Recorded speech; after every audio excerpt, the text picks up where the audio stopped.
जय हिंद दोस्तों, स्वागत है आपका हमारे YouTube चैनल में। जैसा कि हमने पिछले वीडियो लेक्चर में वन एवं वन प्राणी संसाधन को शुरू किया था, जिसमें हमने कुछ सेक्टर को पढ़ा था। किसका? ज्योग्राफी के वन के सेक्टर मतलब पार्ट्स के भाग के पढ़ा था। भाग को हमने 5 पार्ट में बांटा हुआ था, जिसमें हमने अत्यंत सघन वन, खुले वन, झाड़ियाँ एवं अन्य वन और मैनग्रोव के वन के बारे में पढ़ा था। इसमें हमने पहला वीडियो में मीन्स वन एवं वन प्राणी संसाधन में अत्यंत सघन वन को कवर कर लिया था। अत्यंत सघन वन के बारे में हमने यह जाना था कि अत्यंत सघन वन 54.6 लाख हेक्टेयर भूमि में फैला हुआ है, जिसका कुल भौगोलिक क्षेत्र का 1.66% में फैला हुआ यह क्षेत्र है। इसमें सिक्किम को छोड़कर सभी सभी 7 सिस्टर मतलब सातों बहन वाला जो राज्य है, पूर्वोत्तर का राज्य है, उसमें फैला हुआ है कौन सा? अत्यंत सघन वन। अब हम लोग पढ़ते हैं सघन वन को। सघन वन को समझने का प्रयास करते हैं। सघन वन होता क्या? अत्यंत सघन वन मतलब जो पूरे तरीका से डेंस हो, पूरे तरीका से चिपका हुआ पेड़ पौधा हो, वो क्या कहलाता है? अत्यंत सघन वन कहलाता है। उसके बाद सघन वन क्या होता है? जो चिपका हुआ तो हो, लेकिन अत्यंत सघन वन की तरह चिपका हुआ ना हो, थोड़ा थोड़ा फैला हो। जैसे इस तरह है, फिर दूसरा इस तरह गया हुआ है, फिर दूसरा ऐसे ऐसे गया हुआ, तो उसको कहते हैं सघन वन कहते हैं। 73.60 लाख हेक्टेयर भूमि में सघन वन फैला हुआ है। मतलब कुल भौगोलिक क्षेत्र का 3% भाग अकेले सघन वन कवर करता है। 3% भाग इस घन का मतलब इस वन का घनत्व जो है 62.99% है। जैसा कि हमने अत्यंत सघन वन में देखा था कि अत्यंत सघन वन हम घनत्व से ही उसका पहचान लेते हैं कि वह अत्यंत सघन वन है। क्यों? क्योंकि अत्यंत सघन वन का जो घनत्व होता है वो 75% होता है, और यहाँ पर सघन वन का घनत्व क्या होता है? 62.99% होता है। घनत्व क्या है? जहाँ पर जो चीज़ एक जगह पर जमा हो उसको घनत्व कहते हैं। एकदम डेंस तरीका से हो उसको क्या बोलते हैं? घनत्व कहते हैं। और वही घनत्व इसको क्या बनाता है? 62.99% बनाता है। अब खुले वन को समझते हैं। खुला वन मतलब ओपन वन, जो हमारे क्षेत्र में पाया जाता है, झारखंड में पाया जाता है, तरह तरह के प्रदेश में ज़्यादातर हमको क्या पाया जाता है? खुला वन पाया जाता है। वन विस्तार इसका 2.59 करोड़ 2.59 करोड़ हेक्टेयर भूमि में फैला हुआ है। कौन सा? खुला वन। खुला वन 2.59 करोड़ हेक्टेयर भूमि में फैला हुआ है, जिसमें कुल भौगोलिक क्षेत्र का 7.12% 7.12% जो है अकेले खुला वन कवर करता है। मतलब हम पहले ही बोल चुके थे खुला वन सबसे ज़्यादा अधिक पाया जाता है। क्यों? क्योंकि खुला वन हम लोग के आसपास जो वन पाया है, देख रहे हैं हम लोग अपने घर के बाहर जो आप वन देख रहे हैं, वो खुला टाइप का वन है, ओपन फॉरेस्ट है। हम लोग आसानी से उसमें घूम सकते हैं, आसानी से उस जंगल में एक्सप्लोर कर सकते हैं। वो कौन सा वन है? खुला वन है। अब खुला वन का कुल भौगोलिक क्षेत्र कितना है? कुल भौगोलिक क्षेत्र का 7.12% कौन कवर करता है? खुला वन करता है। ये कहाँ कहाँ पाया जाता है? कर्नाटका में, तमिलनाडु में, केरला में, आंध्र प्रदेश में अधिकतर पाया जाता है। अधिकतर ये इस क्षेत्र में पाया जाता है। मतलब अगर हम कह दें मोटे मोटे तौर पर तो ये साउथ में ज्यादा पाया जाता है। झाड़ियां एवं अन्य वन के बारे में पढ़ते हैं। झाड़ी वाला वन मतलब छोटा छोटा ऐसे ऐसे करके कुट्टी टाइप से निकल गया, ऐसे ऐसे करके ऐसे ऐसे करके ऐसे ऐसे करके कोई वन निकल गया, उस टाइप के वन को हम लोग कहते हैं झाड़ियाँ एवं अन्य वन में गिनती करते हैं। तो झाड़ियाँ मतलब राजस्थान के मरुस्थलीय क्षेत्र, मतलब राजस्थान का जो बालुई क्षेत्र रहता है। राजस्थान में हम लोग ज़्यादातर क्या देते हैं? मरुस्थल देखते हैं। मरुस्थल माने डेजर्ट। डेजर्ट माने जहाँ पर ज़्यादा बालू की मात्रा अत्यधिक हो उसको हम डेजर्ट बोलते हैं। तो राजस्थान का मरुस्थलीय क्षेत्र में ये सबसे ज़्यादा पाया जाता है क्या? झाड़ी।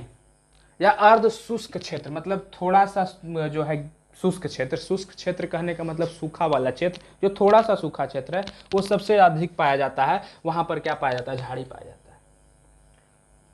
पंजाब में देख लीजिए, हरियाणा में पाया जाता है झाड़ियाँ एवं वन्य वन, उत्तर प्रदेश में पाया जाता है, बिहार में भी पाया जाता है झाड़ियाँ एवं वन्य वन। मतलब इसका जो वन विस्तार है 2.459 करोड़ हेक्टेयर भूमि। अगर मिला जुला के देखा जाए तो 2.46 हेक्टेयर भूमि में ये फैला हुआ है। खुले वन से थोड़ा सा कम में ये झाड़ी वाला वन पाया जाता है। उसके बाद हम मैनग्रोव वन या तटीय वन को पढ़ते हैं, जो आपके एग्जाम में अधिकतर बार पूछा जाता है मैनग्रोव वन के बारे में। मैनग्रोव वन का वन विस्तार कितना है, कितना किलोमीटर में भारत में फैला हुआ है, इस सब चीज़ को हम लोग समझने का प्रयास करते हैं। मैनग्रोव वन जो है विश्व का 5% तटीय वन है। विश्व का 5% जो है मैंग्रोव वन है। मतलब पूरे विश्व, हम भारत की यहाँ पर बात नहीं कर रहे हैं, हम पूरे विश्व की बात कर रहे हैं। विश्व का 5% भाग जो है मैंग्रोव अकेले कवर करता है, जिसमें 4500 किलोमीटर भारत में फैला हुआ कौन सा है, मैंग्रोव वन। जिसमें 4500 किलोमीटर में अगर देखा जाए, आधा हिस्सा बंगाल का सुंदरबन में तटीय वन या मैंग्रोव वन पाया जाता है। मतलब कुल 12 राज्य के और केंद्र शासित प्रदेश में यह फैला हुआ है कौन सा, मैंग्रोव वन।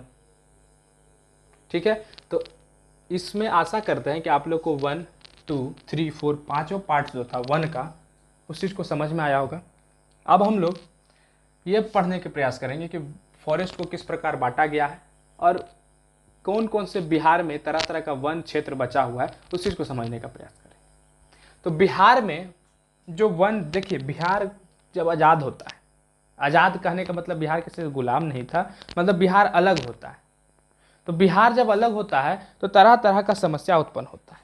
तो अब समस्या कौन कौन सा उत्पन्न होता है आपके नज़र में अगर देखा जाए, तो बिहार जब अलग होता है किससे, उड़ीसा से। बिहार उड़ीसा से अलग होता है, बिहार झारखंड से अलग होता है, दोनों राज्य से बिहार। पहले उड़ीसा से अलग होकर बिहार बनता है, बिहार से अलग होकर झारखंड बनता है। जब बिहार जब अलग हुआ तो बिहार का स्थिति दैन्य होते गया धीरे धीरे, और हम लोग जैसा जानते हैं कि बिहार जो है कृषि प्रधान राज्य है, बिहार में सबसे ज्यादा कृषि पाया जाता है। तो वही ठीक उसी प्रकार जो बिहार में मात्र जो है 6764.14 हेक्टेयर वन क्षेत्र बच गया। मतलब बिहार उड़ीसा से अलग हुआ, बिहार झारखंड से अलग हो गया, बिहार से झारखंड अलग हो गया, तो बिहार में मात्र कितना वन बचा, 676, मतलब 6764.14 हेक्टेयर वन क्षेत्र बच गया बिहार में।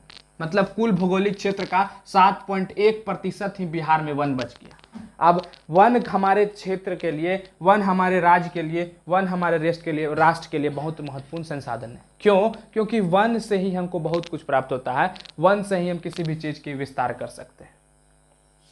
मतलब वन हमारे लिए एक महत्वपूर्ण संसाधन। इसके लिए हम क्यों कह सकते हैं महत्वपूर्ण संसाधन? क्योंकि वन से हम ऑक्सीजन प्राप्त कर सकते हैं, वन से हम लकड़ी प्राप्त कर सकते हैं, वन से हम वन जीव प्राणी प्राप्त कर सकते हैं, जिससे हमको बहुत सी मदद मिलती है। तो उसी की दृष्टि से आज हम फॉरेस्ट का प्रशासकीय दृष्टि से देखेंगे। अब बोलिएगा प्रशासकीय दृष्टि क्या होता है? प्रशासकीय दृष्टि मतलब जो पढ़ा लिखा वर्ग जिस दृष्टि से देखता है वन को, उस वन को देखते हैं। मतलब हम वन को कितने पार्ट में बांटें उसको तो पढ़ें, वन का हम एक क्लासिफिकेशन को पढ़ें कि वन कौन कौन सा है, उसमें छोटा पेड़ होता है, बड़ा पेड़ होता है, चौड़ा पेड़ होता है, ये क्या होता है। लेकिन अब हम वन के उस प्रकार को पढ़ने वाले हैं कि जिसमें हम वन को यह समझेंगे कि वन कौन सा काटने लायक है, वन में कौन सा चराने लायक है, किसमें हम गाय भैंस चरा सकते हैं, किसमें नहीं चरा सकते हैं, कौन से लकड़ी काट सकते हैं, कौन से फॉरेस्ट में हम आसानी से जा सकते हैं, कौन से फॉरेस्ट में नहीं जा सकते हैं, उसी को हम कहते हैं प्रशासकीय दृष्टि। और उसी प्रशासकीय दृष्टि से वन को 3 पार्ट में बांटा गया है। कितने पार्ट में? 3 पार्ट में।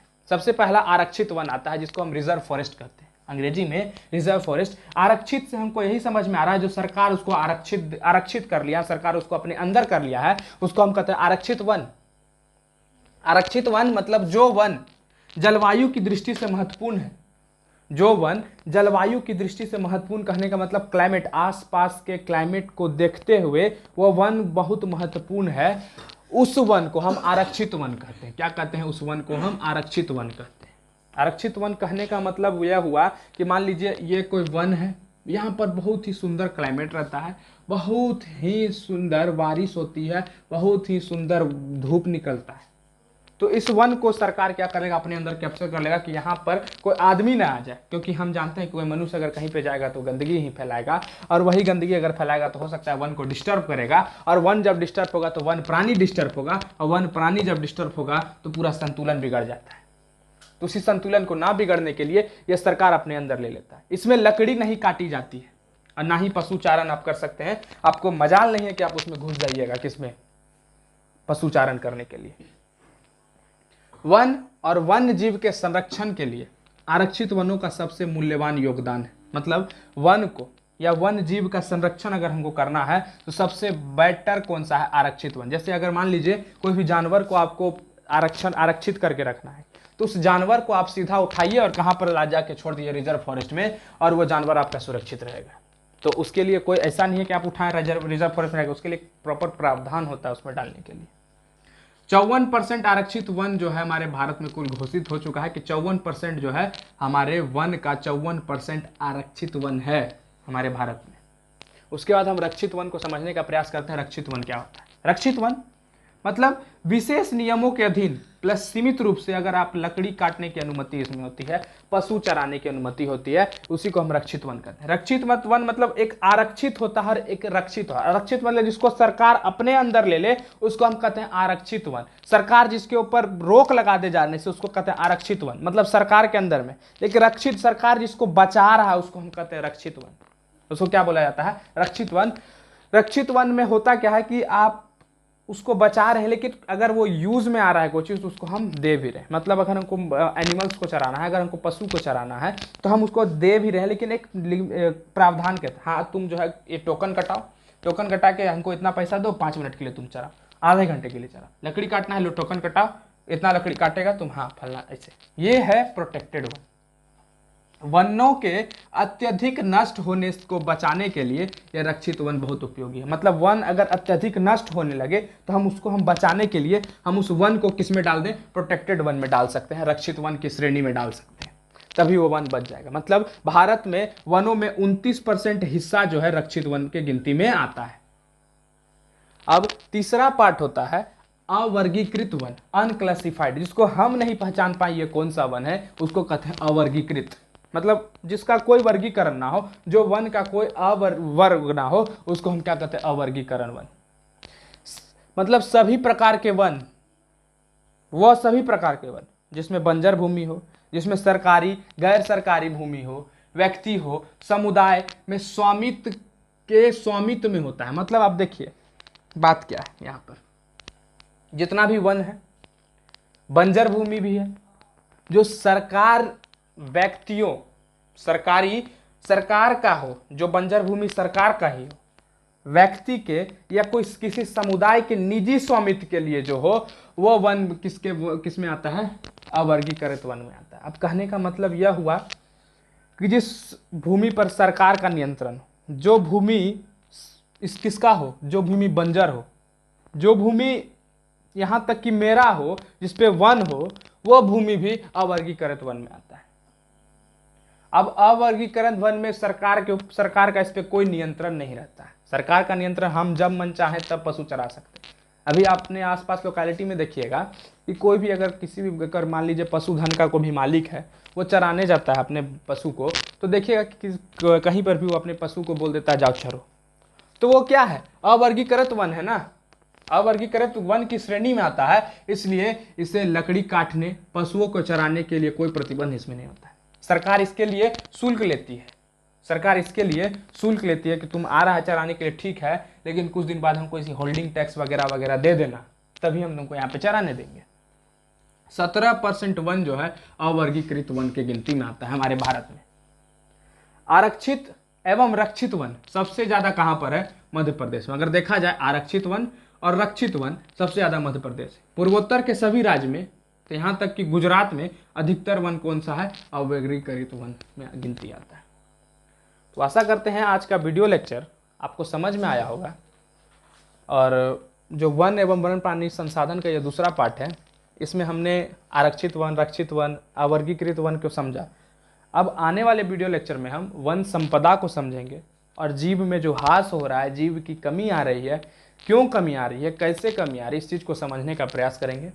आशा करते हैं आप आज का वीडियो लेक्चर आपको समझ में आया होगा। तब तक के लिए धन्यवाद। जय हिंद।